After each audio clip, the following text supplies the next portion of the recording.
की खूब और का बातें से TV. ICFA University Meghalaya is now open for admissions for the academic year 2025.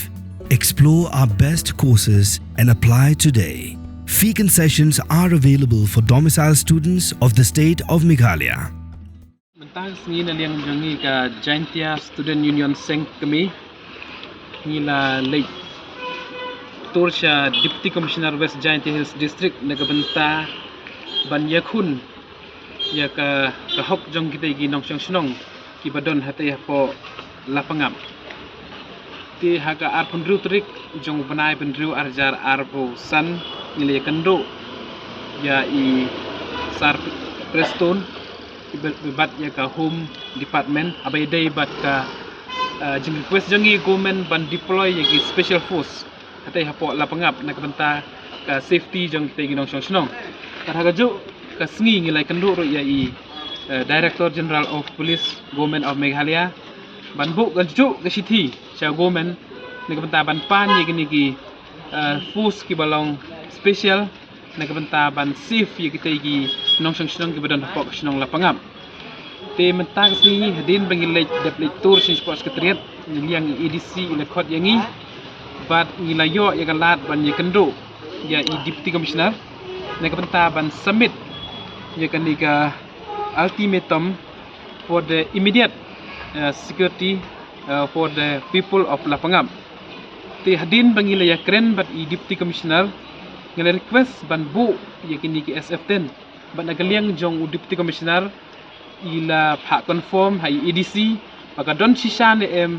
SF10 nagai liang jong ki Assam hati hapo jaka ya kajia hadin ba EDC ila phone sa sama outpost dan liang jong police kil confirm bagi don sisa ki special force ki badon hakatai ka jaka ba kajia hakapeng ka ipenar bat ki karbi dan liang I Deputy Commissioner ila ai ka assurance ba in tho no sa government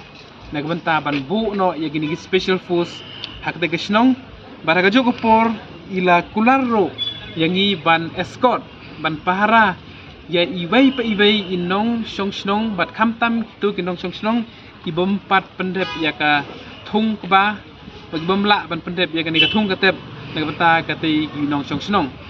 bat ila kularo yangi ba ila kerpat ro yangi bangin long kita ki stakeholder kita ginong snong ibastan na bata ka Jaintia bandon haga peace committee bata ban wanra jingsuk hapdeng ki karbi bat ki penar nagabanta ka future solution jong kini pending border issue te ni naglang Jaintia Student Union ni dadap daga jing snow comment banagaliang jong EDC ila ai kata ka assurance nabanta ka ni kasingi.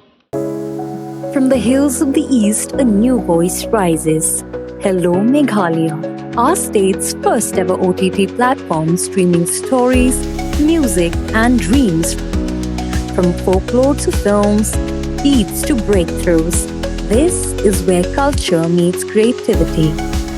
Discover award-winning talents, breakthrough creators, and untold stories that deserves to be seen. From soulful podcasts